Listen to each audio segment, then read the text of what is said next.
AQSh va Isroil o'rtasida yashirin diniy qarashlar ixtilofi borligini bilarmidingiz?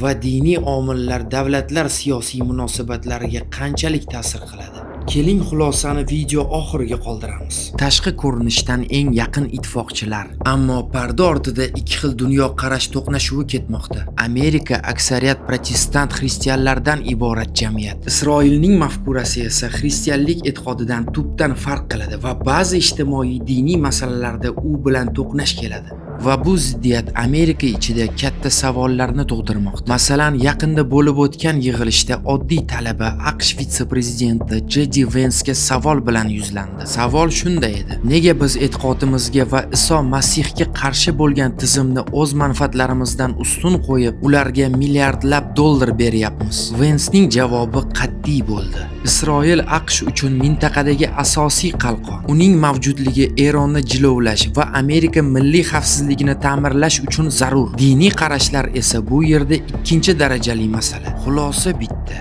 katta siyosatda diniy e'tiqodlar va shaxsiy tuyg'ular hech qanday kuchga ega emas. Bu maydonda faqat hisob-kitob va geosiyosiy manfaatlar hukmdorlik qiladi. Sizning fikringizcha diniy qarashlarni siyosatda o'rni bormi? Fikringizni izohlarda yozib qoldiring.